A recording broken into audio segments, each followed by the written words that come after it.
की है, जिसके चलते स्कूल, नमस्कार ऑफिस, जैन रेस्टोरेंट, साथियों, आप देख बाजार रहे और हैं दूसरी जिस वीडियो सार्वजनिक को, जगहों पर ताले लटके वो नजर आए। वीडियो पीओके के पाकिस्तान मदीना मार्केट में भारी पुलिस बल तैनात पाक रहा। ऑक्युपाइड कश्मीर इस्लामगढ़ के का है। पास प्रदर्शनकारियों और पुलिस उस के बीच कश्मीर झड़प का हुई। पुलिस ने जिस पर आरोप लगाया कि 1947 विरोधियों ने में उन पर पहले फायरिंग शुरू पाकिस्तान ने की। कब्जा कर पीओके में लिया बिगड़ते था। हालातों के बीच पाकिस्तान आज के के वीडियो राष्ट्रपति में बात आसिफ अली करने वाले जरदारी ने हैं यहाँ पर सोमवार को किस तरह इमरजेंसी से मीटिंग हालात बुलाई है। बिगड़े हैं। रिपोर्ट्स के मुताबिक जरदारी ने हालात पाकिस्तान इतने बिगड़ अधिकृत चुके कश्मीर हैं में बने कि हालातों को वहाँ के सुधारने के राष्ट्रपति लिए ने प्रस्ताव इमरजेंसी मांगे हैं। मीटिंग बुलाई हिंसा है के दौरान कई और सरकारी कहा है गाड़ियों कि को आग हमें के इस हवाले कर दिया गया। समस्या से इसके बाद निपटने के लिए पुलिस ने कई सुझाव प्रदर्शनकारियों को दिए जाएं। गिरफ्तार भी किया। तनाव को देखते हुए यहाँ पर पीओके में धारा आर्मी फोर्स 144 लगी लागू हुई कर है। दी गई है। पीओके की धारा सरकार ने 144 भी सार्वजनिक लागू जगहों पर कर इकट्ठा दी होने, गई है। रैली और जुलूस वहाँ निकालने पर पर बैन लगा दिया है। पीओके के नागरिकों प्रधानमंत्री में चौधरी अनवार उल हक ने बेरोजगारी कहा कि सरकार ने और हिंसा पर महंगाई को काबू करने लेकर के लिए इतना हर रोष जरूरी कदम उठाए है हैं। हम कि शांतिपूर्ण वहाँ की जनता ने हमला कर दिया पुलिस के ऊपर, जिसमें एक पुलिसकर्मी शहीद और 100 से अधिक पुलिसकर्मी घायल हो चुके हैं।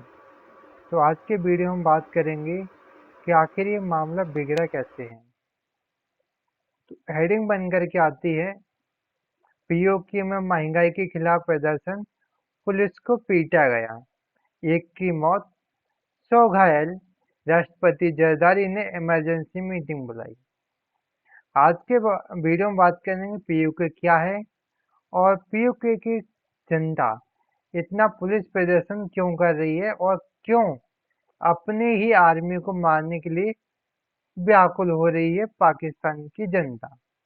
पाकिस्तान की जनता, या यूं कहिए जिस क्षेत्र पर पाकिस्तान ने कब्जा कर रखा, वहां की जनता पाकिस्तानी आर्मी को पीट रही है। अब आपके दिमाग में आएगा, पाकिस्तान ने किस क्षेत्र पे कब्जा कर लिया भाई? तो हाँ, पाकिस्तान ने कब्जा कर लिया है।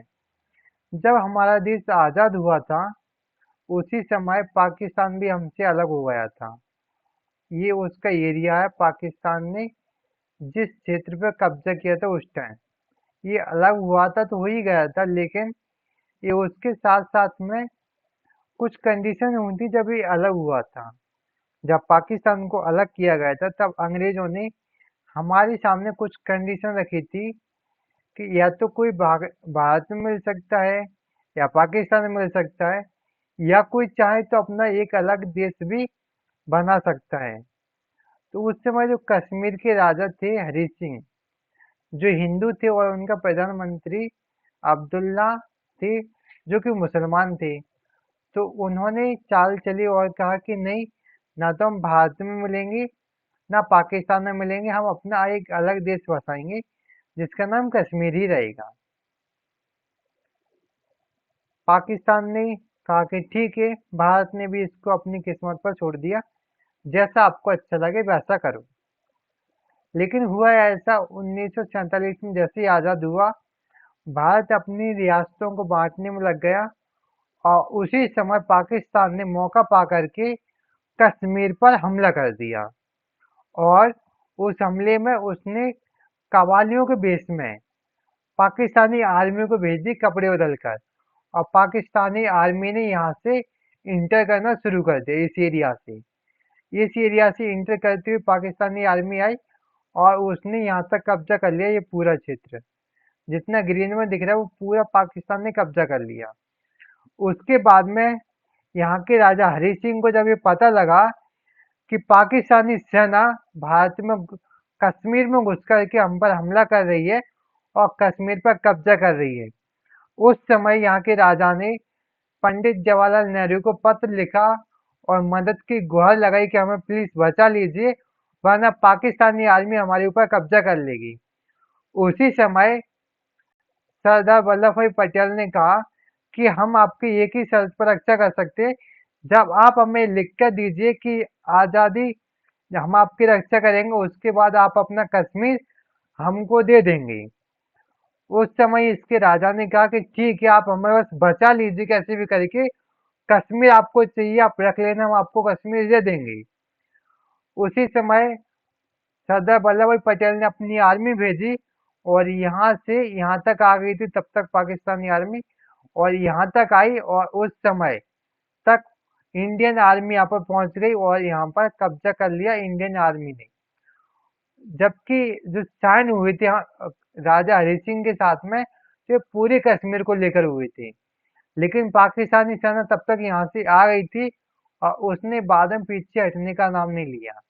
तो उस समय ये डिसाइड किया गया कि इस समय युद्ध करना ठीक नहीं है, इसको हम अपने पास में अपना आंतरिक मुद्दा बना लेंगे। जिस पर इंडियन आर्मी पहुंच गई है, उसके पीछे वाली में भारत की जनता रह सकेगी और उधर का हिस्सा पाकिस्तान का रह जाएगा।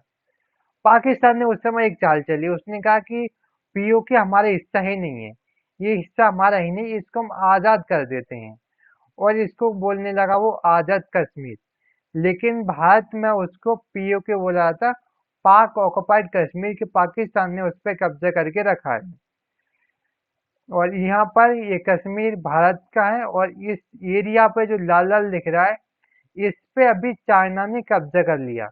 ये जितना अक्साई चीन जितना भी हिस्सा दिख रहा है, इस पे वर्तमान में चाइना ने कब्जा कर रखा है और ये इतना लाल दिख रहा है, ये पाकिस्तान ने कश्मीर को गिफ्ट में कर दिया।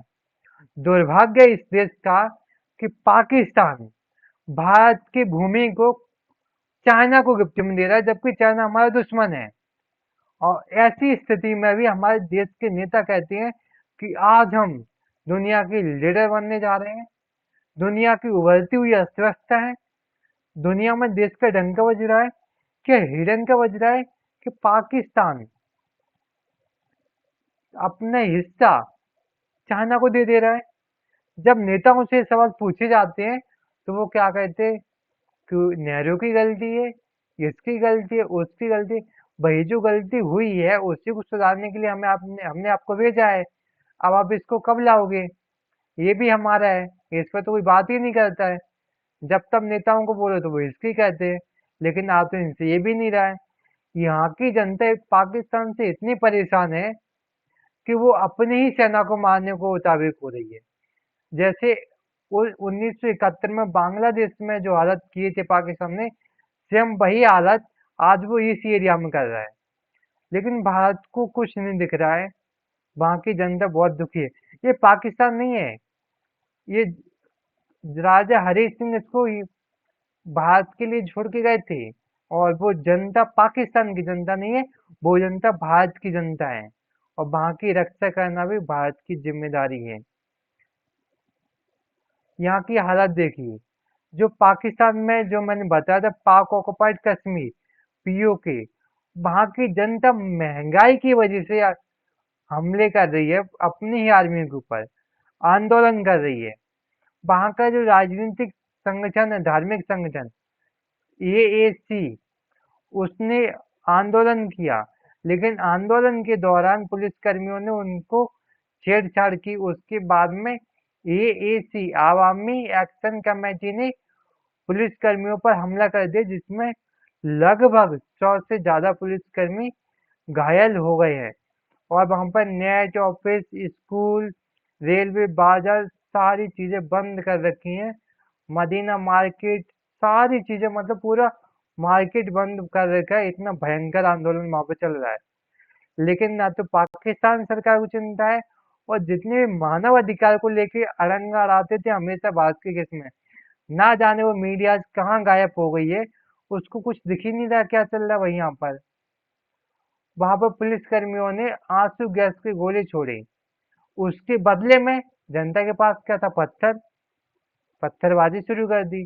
जो पाकिस्तान कभी कश्मीर में ऐसे प्रकार के हमले करवाता था, आज उसी के कश्मीर में इस प्रकार की हालत देखने को मिली है। पुलिस आंसू गैस के गोले छोड़ रही है, वहीं प्रदर्शनकारी जनता उसका जवाब पत्थरों से दे रही है। इसी बीच में जो पाकिस्तान के राष्ट्रपति हैं आसिफ अली जरदारी ने सोमवार को इमरजेंसी मीटिंग बुलाई और रिपोर्टिंग के दौरान कहा राष्ट्रपति ने कि पाक अधिकृत कश्मीर में बने हालातों को सुधारने के लिए हमको प्रस्ताव दिया जाए।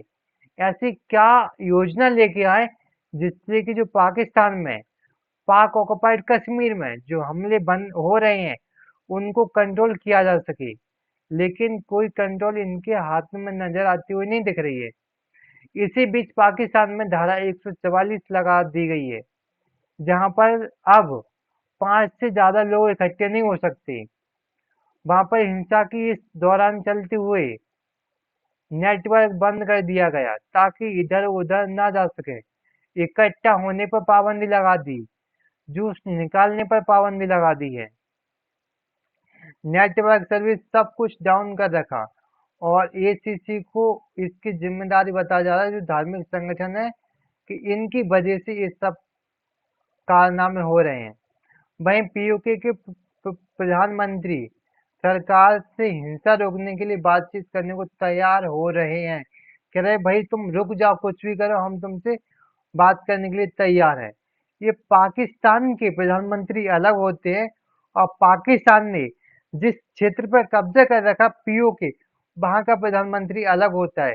लेकिन वो पीओके का प्रधानमंत्री मात्र कठपुतली है, इसके हाथ में कोई पावर नहीं है।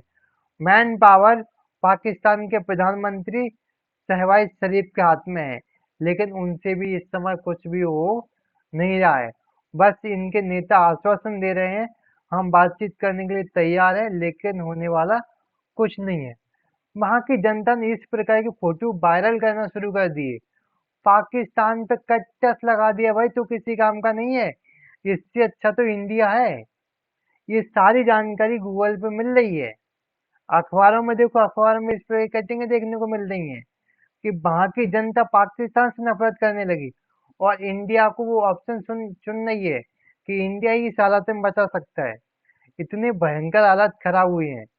आंदोलनकारियों ने ये जला दिए है, कार कार जला दी, जो गाड़ियां जला दी, जो बीच मैदान में सड़क पर बुरी तरह से आंदोलन चला रहे हैं ये लोग। लेकिन समझ में नहीं आ रहा है सबसे बड़ी वजह क्या है।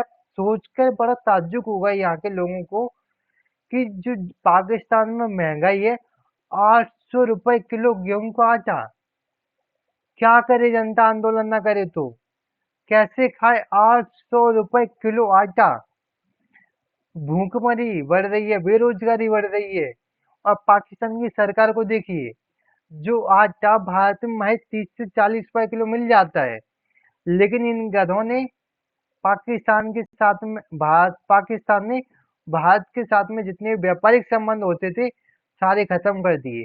यदि इनके यहाँ पर भारत से अच्छे संबंध होते तो भारत में जो आटा 30 से 40 रुपए किलो है, एक्सपोर्ट ड्यूटी लगा करके 25 रुपए किलो में आराम से मिल रहा होता है। लेकिन यहाँ की जनता सिर्फ अपनी वोट बैंक की राजनीति बढ़ाने के चक्कर में अपनी जनता की भूखमरी की चिंता नहीं कर रही है, बेरोजगारी की चिंता नहीं कर रही है। बताइए जनता 800 रुपए किलो आटा लेके खाएगी, कैसे जिंदा रहेगी? वहां की जो जीडीपी की दर बताई जा रही है 2024 में, महज 2.1% दर से बढ़ रही है, जो कि बहुत कम है। और वहां की यदि डॉलर की बात करें तो 277 पाकिस्तानी रुपए $1 के बराबर है। आटा पाकिस्तानी रुपए के 800 पाकिस्तानी रुपए में 1 किलो आटा खरीदा जा रहा है। भाई क्या हो रहा है ये सब? कैसे जिंदा जिएगी वहां की? और ये आईएमएफ से लोन ले रखा है 2023 में 10,000 करोड़, 2024 में 5.84 हजार करोड़, अप्रैल में 9.183 हजार करोड़ का कर्जा आईएमएफ से ले रखा है। भाई तुम कैसे पटाओगे इतना कर्जा? इतनी महंगाई हो रखी है, बेचोगे क्या? कब से समझा रहे हैं चाइना से दूर रहो, लेकिन श्रीलंका बर्बाद हो गया, तुम बर्बाद हो गए, अब ऐसी मालदीव भी बर्बाद हो जाएगा। भाई अभी भी मौका है, सुधर जाओ, चीन से संबंध छोड़ दो, कोई अच्छा सा दोस्त बना लो। देखिए, दूध 210 रुपए लीटर, चावल 410 रुपए लीटर, अंडे, चीनी इनका तो पता ही नहीं भाई क्या भाव चल रहे हैं, मटन 450 रुपए किलो, चिकन 400 रुपए किलो। वहाँ की जो आज की हालत में देखें तो वहाँ का 1 रुपया पाकिस्तान के 30 पैसे के बराबर है भाई। एक साथ आजाद हुए थे, कहाँ रह गए तुम? कहा था कि साथ साथ चलो, नहीं हमको निहारे होना है, होलो निहारे, करा ली बेइज्जती। पीओके ये भाई पाकिस्तान का हिस्सा है, जिसको हम पहले बता चुके। 1947 में अलग हुआ था, कवालियों के बेस में इसने कब्जा किया था। बने रहो कवाली बेटा। यही हालत होंगे तुम जब तक भारत में नहीं आ जाओगे वापस। ये यहाँ पर LOC, line of actual control, ये 800 किलोमीटर लंबी इसकी सीमा बनाई जाती है। ये है बाकी पाकिस्तान की हालत। हर चीज जो सस्ती सस्ती होनी चाहिए थी उसको इतना महंगा कर रखा है इन लोगों ने, कुछ कह नहीं सकते। 800 रुपए किलो गेहूं कहाँ से बताइए, क्या करेगी वो, इनकम उतनी है नहीं इन लोगों की। यदि वहां पे एक रोटी भी खाने को मिले ना तो एक रोटी की कीमत ही 25 रुपए है, और भारत में 40-50 में आदमी भर पेट खाना खा लेता है। ये आप लाइन देख रहे हो ना, लगभग 840 किलोमीटर की लाइन है। और बेटा तुम टेंशन मतलब पीओके वाले, लगभग 5 साल में तुम तो भारत में आ ही जाओगे कैसे भी करके। 5 साल हैं बहुत हैं, लगभग 10-15 साल झेलेगा पाकिस्तान भी। पाकिस्तान को भी आना है, क्योंकि भारत माँ से जो भी अलग हुआ ना बेटा, वो कभी नहीं सुधरा है, सबकी ही हालत हुई। भले ही बांग्लादेश देख लीजिए, हालांकि वो दोस्ती में चल रहा है तो उसकी हालत फिर भी ठीक है। म्यांमार को देख लीजिए, अलग हुआ था, बर्बाद हो लिया। नेपाल अलग हुआ था, बर्बाद हो लिया। श्रीलंका अलग हुआ था, बर्बाद हो लिया। और बेटे तुम भी अलग हुए थे, तुम भी बर्बाद हो लिए। जब तक भारत में वापस नहीं मिल जाओगे ना बेटा, ऐसी हालत रहेंगी।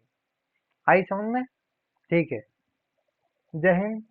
और भारतीयों से भी कहना चाहते हैं, सरकार ढंग से चुन लीजिए। बाकी पाकिस्तान जैसी सरकार आ गई ना हमारे यहाँ पर भी, तो भारत की भी फिर, इसलिए अच्छी सरकार चुनिए। और पढ़ाई लिखाई बहुत जरूरी है, बाकी पाकिस्तान से सबक सीखो। इन लोगों को पढ़ाई लिखाई से कोई मतलब नहीं था, बर्बाद हो लिए हैं। ठीक है, जय हिंद जय भारत, मिलते हैं नेक्स्ट वीडियो में। Thank you.